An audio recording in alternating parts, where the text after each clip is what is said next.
여호와의 말씀이니라. 내가 나의 얼굴을 이 성읍으로 향함은 복을 내리기 위함이 아니요 화를 내리기 위함이라. 이 성읍이 바벨론 왕의 손에 넘김이 될 것이요 그는 그것을 불사하느니라. 아멘. 네, 이 시간에는 룩업 끝까지 하나님을 바라보라 라는 말씀의 제목으로 예레미야서 21장 1절부터 10절까지의 말씀으로 함께 은혜를 나누도록 하겠습니다.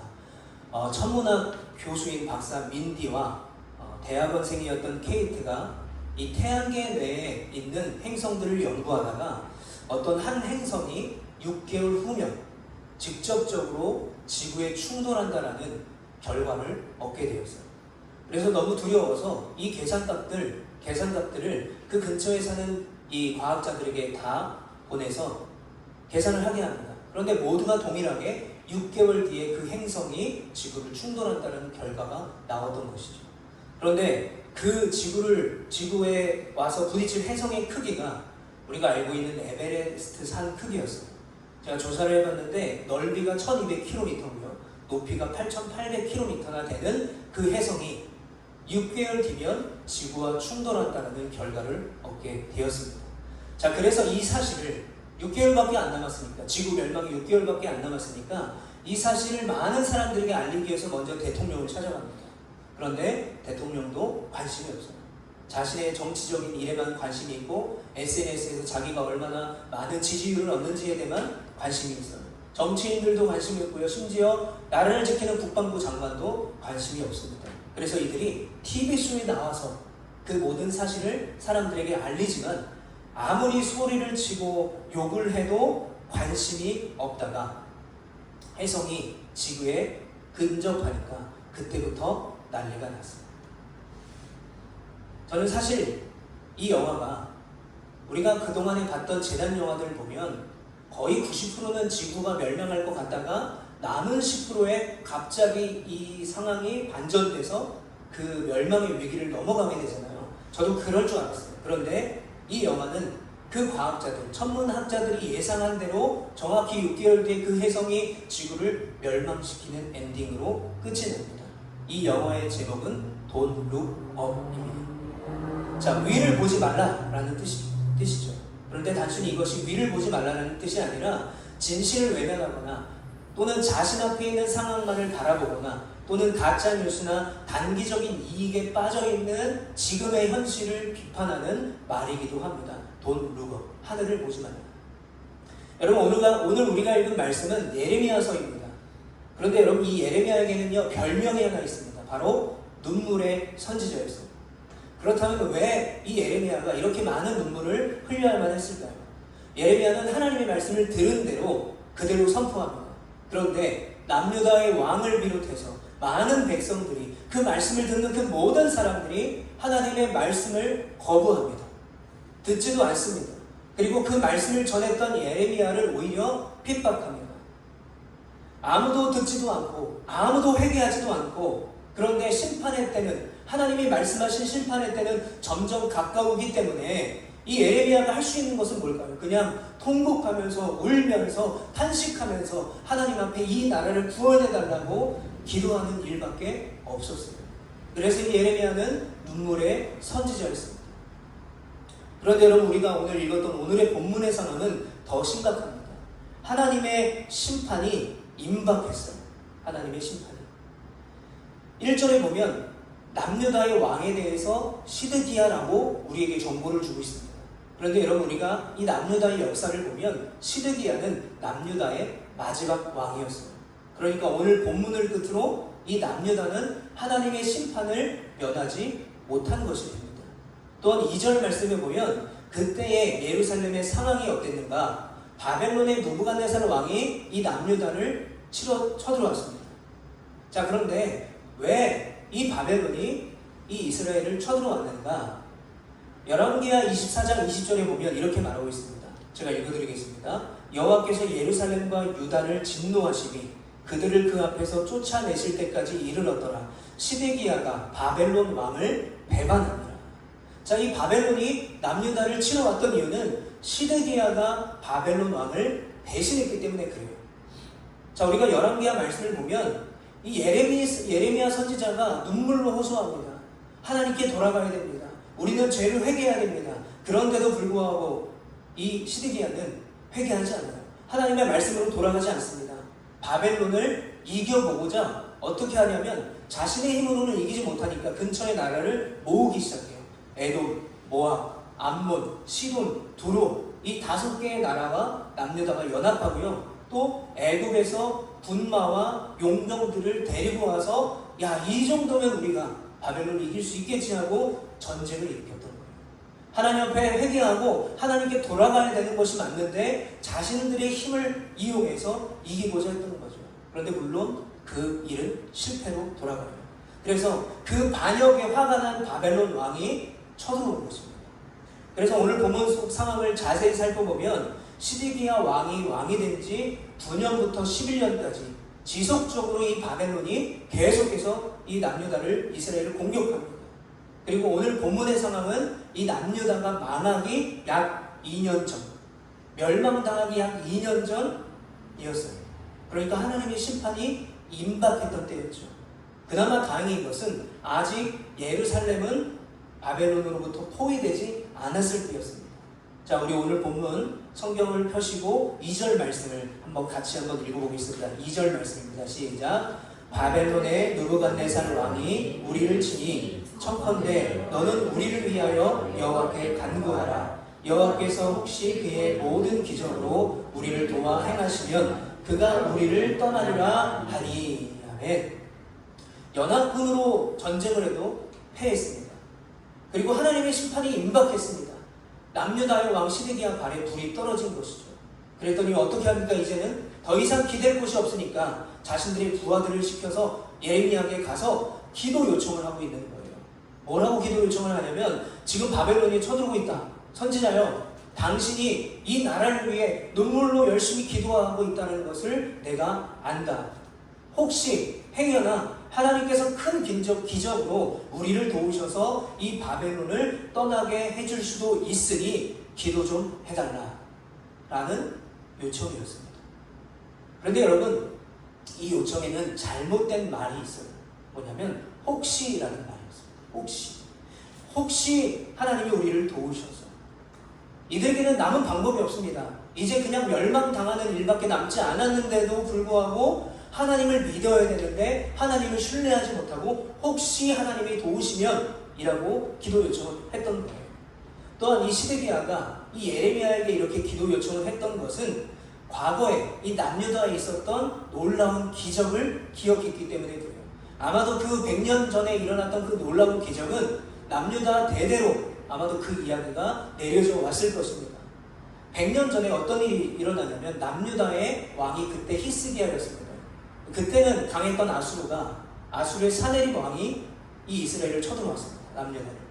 그래서 사네립이 쳐들어와서 그때는 성 안에 갇혀서 완전히 포위를 당했어요. 그 안에서 먹을 게 없어서 굶주려서 자기의 아들까지 삶아서 먹게 되는 비극이 일어났던 바로 그때 히스기야와 이사야가 하나님 앞에 간절히 기도합니다. 그랬더니 하나님께서 그 기도를 들으셔서 도와주셔서 18만 5천 명이나 되는 아수르 군대가 다 서로 싸우다가 죽게 하시고, 그리고 사네립이 쫓겨서 도망갔던 그 기적, 100년 전에 일어났던 그 기적을 시드기야가 기억했던 거예요. 그래서 기도 요청을 했던 것입니다.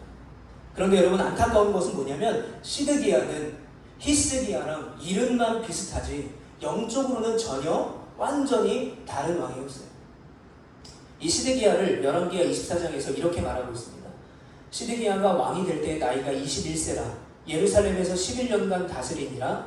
그의 어머니의 이름은 하무다니요 림나인 예레미야의 딸이더라. 그가 여호와의 김의 모든 행위를 따라 여호와 보시기에 악을 행한지라. 히스기야와 다르게 시드기야는 어떤 사람이었냐? 어떤 왕이었냐? 여호와 보시기에 악을 행했던 사람이었어요. 그런데 어떻게 따라서요? 여호와 김의 모든 행위를 따라, 아버지의 악한 행위를 그대로 따라서 시드기야, 남유다의 마지막 왕이었던 시드기야도 악한 왕으로 하나님의 말씀을 버리고 하나님을 버렸던 사람이었다는 거예요. 그러니까 정리해보면 히스기야는 하나님의 뜻에 합당한 왕이었습니다. 그러나 시드기야는 남유다의 최악의 왕 중에 한 명이었어요. 히스기야의 기도는요, 하나님의 영광과 하나님의 나라를 세우는 기도였는데, 이 시드기야는 지금의 위기 그리고 자기 살 길을 찾기 위한 그런 기도였다는 거예요. 그 기도 요청을 받았던 예레미야가 결혼한 여조로 이렇게 말합니다. 우리 오늘 본문 4절부터 6절까지 말씀을 우리 함께 읽겠습니다. 4절부터 6절까지입니다. 시작. 이스라엘의 하나님 여호와께서 이와 같이 말씀하시되, 보라, 너희가 성 밖에서 바벨론의 왕과 또 너희를 에워싼 갈대아인과 싸우는 데 쓰는 너희 손의 무기를 내가 뒤로 돌릴 것이요, 그것들을 이 성 가운데 모아들이리라. 내가 든 손과 강한 팔, 곧 진노와 분노와 대노로 친히 너희를 칠 것이며, 내가 또 사람이나 짐승이나 이 성에 있는 것을 다 치리니 그들이 큰 전염병에 죽으리라 하셨다 하라. 아멘. 자, 예레미야 선지자는 하나님의 말씀을 들은 대로 그대로 이 시드기야가 보낸 부하들에게 이렇게 전합니다. 너는 나의 든 손과 강한 팔로 바벨론을 쳐 죽이를 원하지만 아니다. 나는 너희를 칠 것이다. 이스라엘의 하나님인 내가 이스라엘 너희를 칠 것이다. 내가 너희에게 보낸 바벨론도 너희를 칠 것이다. 나는 너희들에게 진노했고 분노했고 대노했기 때문에 너희들에게 전염병과 칼과 기근을 기꺼이 보낼 것이다 라고 말했습니다. 하나님을 버리고 악을 행했던 남유다였지만 그래도 나름 다윗의 왕조라고 늦게나마 기도 요청을 했던 이 남유다는 예레미야 선지자를 통해 들었던 그 하나님의 말씀에 망연자실하게 됩니다. 이제 남유다의 운명은 돌이킬 수가 없어졌어요. 하나님의 심판을 피할 수 없게 되었다는 거죠. 피도 눈물도 없고 너무 매정하고 차갑고 무서운 말씀을 들었던 것입니다. 여러분, 돈룩업이라는 영화, 아까 제가 맨 처음에 말씀드렸는데 마지막 장면에 보면 이제 혜성이 지구에 들어오기 시작해요. 그때 사람들이 이 혜성이 가까이 오니까 다 하늘을 쳐다봅니다. 룩업을 하는 거죠. 하늘을 바라봐요. 그런데 그때 이미 늦었죠. 그리고 많은 사람들이 그제서야 하늘을 바라봤을 때 그들이 느꼈던 감정은 바로 무력감이었을 것입니다. 절망이었을 거예요. 그리고 두려움이었을 거예요. 아, 우리가 죽는구나. 후회였을 거예요. 우리가 미리 알았더라면, 미리 그것을 알아챘다면, 우리가 그 말을 받아들였다면. 여러분, 오늘 본문에 남녀다도 마찬가지입니다. 그런 감정을 느꼈을 거예요. 아, 이제 우리가 할 수 있는 것은 아무것도 없구나. 아, 이제 다 끝났구나. 기도해도 소용이 없구나. 돌이킬 수 없구나. 이렇게 절망 가운데 빠지게 되었던 것이죠. 여러분, 그런데 생각해보면 이건 당연한 거예요. 그제서야, 이제서야 기도하면, 이제서야 하나님을 바라보면 뭐합니까? 이미 하나님의 심판의 때는 예비되어져 있었다는 것이죠. 자, 오늘 본문 8절 말씀도 우리 함께 읽어보겠습니다. 여호와께서 말씀하시기를, 보라, 내가 너희 앞에 생명의 길과 사망의 길을 두었노라. 너는 이 백성에게 전하라 하셨느니라. 아멘. 절망 가운데 빠졌던 이 시드기야와 남유다가 아, 이제 다 끝났다고 생각했는데 갑자기 8절에 하나님께서 이렇게 말씀하세요. 너희 앞에 생명의 길과 사망의 길을 두었노라. 이들에게 뭐가 들려요? 생명의 길이 있다라는 말이 들린다는 거예요. 다 끝난다고 생각했는데 어떤 방법도 없을 줄 알았는데 하나님께서 생명의 길을 두었다라는 거죠. 아, 그러면 생명의 길을 우리가 선택하면, 우리가 이제라도 그 생명의 길을 따라가면 우리가 죽지 않을 수 있겠구나. 희망이 생기는 것이죠. 소망이 생기는 것이죠. 아, 우리가 늦은 게 아니구나. 그런데 여러분, 이들이 잠시 느꼈던 그 소망과 희망과 기대가 오늘 본문 9절과 10절에서 처참하게 깨져버립니다. 9절과 10절을 보면 이 성읍에 사는 자는 칼과 기근과 전염병에 죽으려니와 너희를 에워싼 갈대인에게 나아가서 항복하는 자는 살 것이나 그의 목숨은 전리품 같이 내리라.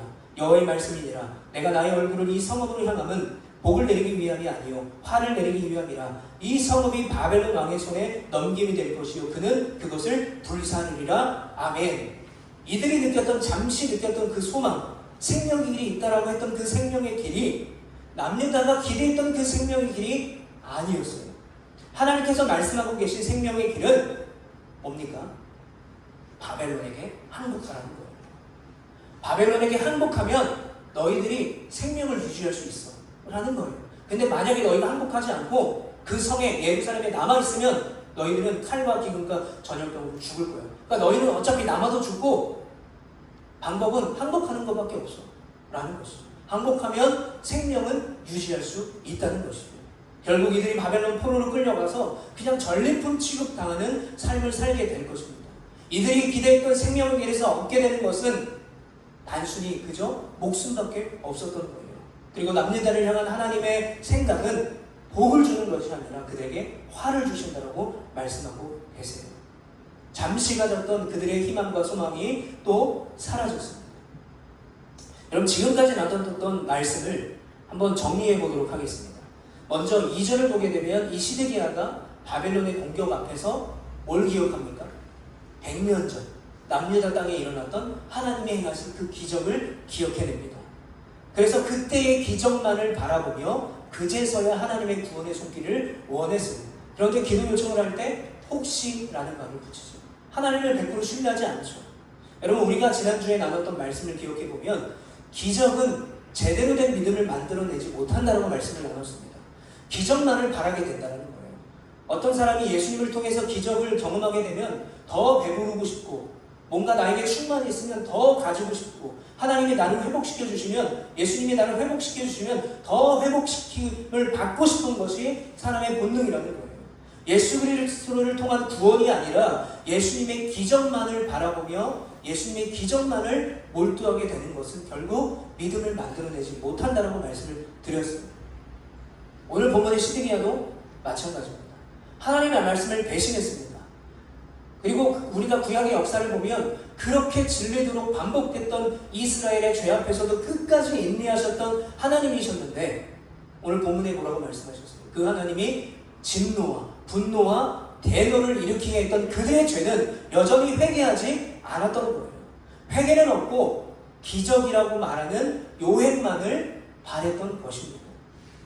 그래서 저는요, 이 이스라엘의 군영왕국 시대의 말씀을 읽으면서 야, 어떻게 이렇게 시대가 악할까?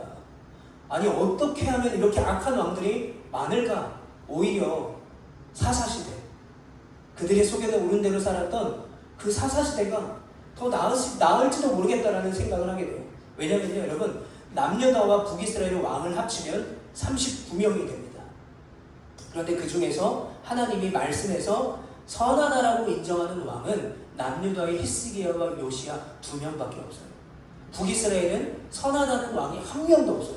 북이스라엘의 19명의 왕은 다 악한 왕이었습니다.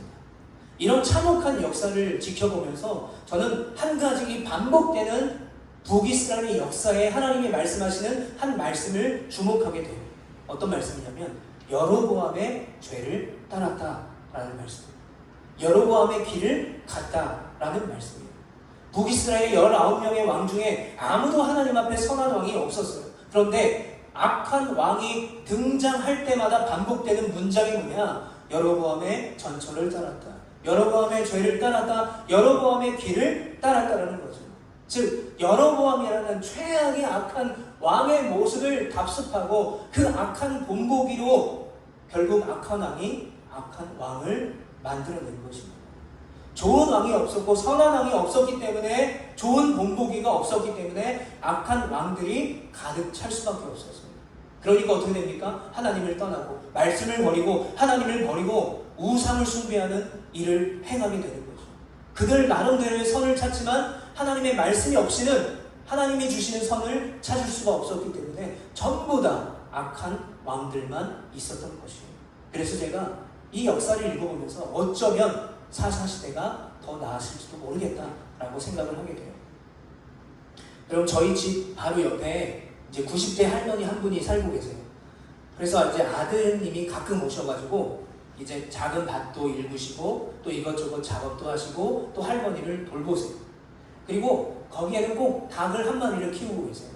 까만 닭 한 마리를 키우셨어요.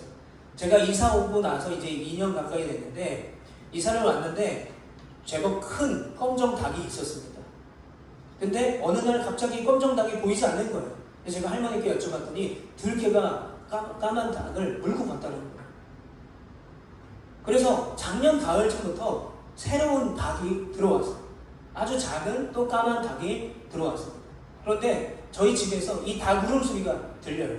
근데 보통 닭은요, 꼬끼오라고 하고 울잖아요. 우리가 누구나 다 아는 그 닭 울음소리 울잖아요. 그런데 새로 온 이 닭은요, 울음소리가 특이해요. 이상해요. 닭 같지가 않아요.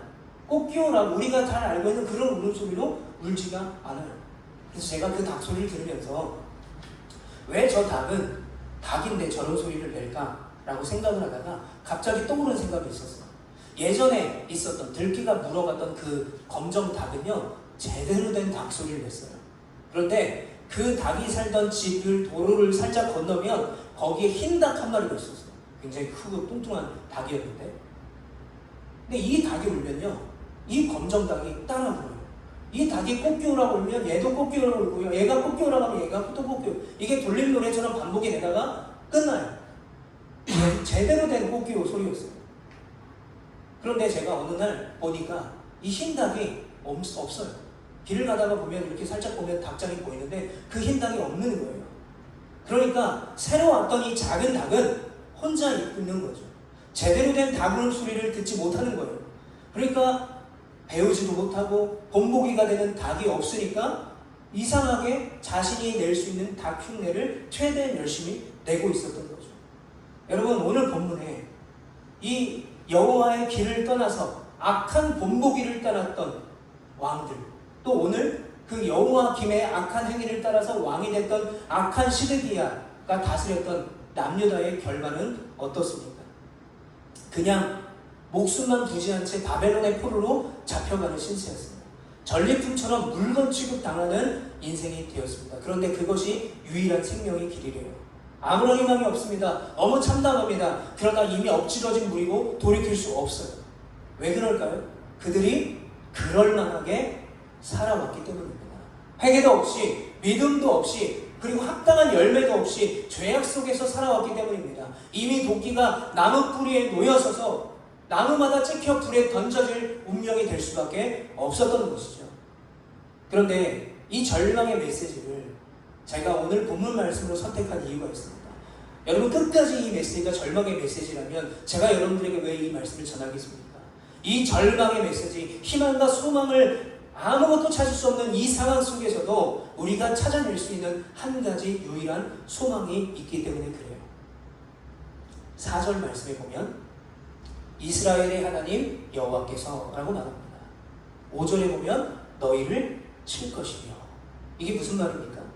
이스라엘의 하나님이 이스라엘을 다스리고 그 이스라엘을 인도하고 이스라엘을 함께하고 이스라엘을 사랑하시는 그 하나님이 이스라엘을 치신다는 거예요.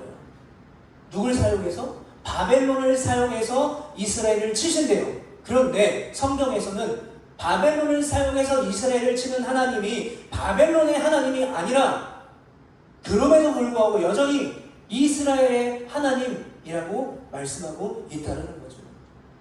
무시무시한 심판 앞에서 전리품같이 살 수밖에 없는 그 절망 가운데도 여전히 하나님은 그들의 하나님이 되시겠다는 거예요. 죽을 수밖에 없는 인생이었는데, 또 소망 하나 없는 상태였는데 하나님이 떠나지 않고 그들과 함께 하심이 우리가 오늘 본문에서 발견할 수 있는 남유다의 남은 유일한 소망이라는 거예요. 여러분, 제가 20대 초반에 제 심장 콩팥이 다 망가져서 2년 넘게 일주일에 3번씩 하루에 4시간씩 투석을 해야만 생명이 보존됐던 적이 있었습니다. 한 3년을 그렇게 살았어요. 투석을 안 하면 뭐 한 달이건 2개월이건 3개월이면 언제든지 죽을 수 있었던 상황이었습니다. 그러니까 생명 연장하면서 살아왔던 신세였죠. 그때 제가 저의 상황을 보면서 솔직히 하나님께 원망했어요. 억울했어요. 하나님, 왜 저인가요? 왜 우리 집인가요? 왜 우리 어머니, 우리 동생이 다 그렇게 됐어요? 그래서 저는 어떻게 생각하냐면 하나님이 저를 버리셨다고 생각했어요. 하나님이 살아계시고 나와 함께 하신다면 이런 어려움을 나에게 주면 안 되지 라고 생각해서 제가 신앙을 포기하고 하나님을 포기하려고 했던 그때에 하나님께서는 저에게 이름도 알지 못하고 얼굴도 알지 못하는 어떤 한 분에게 신장 이식을 받게 하셨어요. 그게 거의 20년 전입니다. 그리고 지금은 다시 그 신장이 망가져서 저희 아내에게 2023년도에 다시 이식을 받고 또 새로운 인생을 살게 하셨어요. 제가 이식을 받고 나서 삶을 살 때 어떤 느낌을 받냐면, 이식을 받게 돼도 여러분 계속해서 약을 먹어야 되고요. 바이러스에 취약하고 계속해서 병원을 다녀야 됩니다. 정상인처럼 살 수는 없어요. 그러니까 제가 의지할 수 있는 것은 오직 하나님밖에 없다는 것을 깨달았어요. 하나님이 나에게 이 권한을 주신 이유는, 또 나에게 이 시기라는 치유를 주신 이유도 하나님을 의지하라고 하는 거구나. 하나님이 나와 함께 하시고 나를 떠나지 않는다는 것을 말씀하고 계시구나. 그리고 제가 원래 하던 일을 내려놓고 목회자의 길을 걷게 하셨을 때는 더욱더 하나님을 의지하게 하셨어요. 이 개척도 마찬가지입니다. 개척을 할 때도 더욱더 하나님을 의지하게 했어요. 하나님만 바라보게 하셨어요. 그래서 저는 저의 인생에서 하나님이 저에게 주신 고난과 핍박과 또 치유의 그 모든 상황들은 결국 내가 여전히 하나님의 것이고, 나와 여전히 하나님을 함께 하시고, 내가 여전히 그 하나님을 의지하라고 말씀하시는 하나님의 은혜라는 것을 저는 확신합니다. 다시 남녀다의 상황으로 돌아가 보면 예레미야서 29장 10절에 이렇게 말합니다. 여호와께서 이와 같이 말씀하시니라. 바벨론에서 70년이 차면 내가 너희를 돌보고 나의 선한 말을 너희에게 성취하여 너희를 이곳으로 돌아오게 하리라. 아멘. 바벨론 포로 70년을 죽지 못해 살아도, 전리품처럼 그냥 물건처럼 취급받는 삶을 불쌍하게 살지라도 그들과 여전히 함께 하시는 그 하나님을 바라보고 70년을 견디면 다시 그 자리로 돌아오게 된다는 거예요. 결국 하나님이 회복시켜 주신다는 거예요. 누가 하나요? 그들을 포기하지 않는 그 하나님께서 회복시켜 주신다는 약속의 말씀입니다. 그리고 여러분, 하나님이 그들에게 회복을 주신다는 것은요, 다른 말로 하면 그 70년의 포로 생활을 능히 버티고 또 이겨낼 지혜와 능력까지도 주신다는 약속의 말씀임을 여러분 믿으시기를 바랍니다. 이제 말씀을 정리하겠습니다. 여러분, 우리가 어떤 상황과 환경 가운데 처해 있을지라도 오늘 본문에 내가 망했다, 다 끝났다 라고 생각하는 그 상황 가운데 있을지라도 여러분 오직 하나님을 바라보시고 하나님 안에 사시는 여러분 되시기를 간절히 축복합니다. 사실은 제가 집에서 이제 이런 PPT를 만들고 다 하거든요. 원래 이 PPT 파일을 제가 집에서 이제 제 메일로 카톡으로 보내놓으면 여기서 받아서 영상을 띄워요. 근데 교회에 도착했는데 제가 실수로 안 보낸 거예요. 거의 1시간 넘게 만든 그 PPT 파일을 안 보냈어요. 그래서 제가 아까 사무실에서 막 급하게 이걸 만들고 있었어요. 주보도 제대로 안 돼 있고 예배 시간은 20분, 30분밖에 안 남아있는데 너무 마음이 급한 거예요. 근데 또 마음이 급하고 막 제 스스로가 원망스럽고 이거 어떡하지라고 막 분주한 가운데 오늘 말씀을 떠오르게 된 거예요. 야, 네가 설교문으로 적어. 네가 은혜 받은 말씀을 기억하라는 거예요. 그래서 제가 내가 잘못했는데 누구를 원망해 하면서 최대한 제가 분주하지 않고 하나님을 바라볼 수 있도록 하나님을 바라보게 해달라고 기도하며 막 급하게 좀 준비를 했어요. 근데 돌아보고 나니까 내가 분주해도 내가 급해도 그 상황은 여전히 그 상황이고, 그런데 내가 그 상황에서 하나님을 바라보고 하나님을 의지해서 하나님이 나에게 주시는 평안과 기쁨을 누린다면 상황은 변하지 않아도, 상황은 여전할지라도 나는 하나님이 우리에게 주시는, 저에게 주시는 그 은혜 가운데 서게 될 것이다 라는 생각을 하게 되었어요.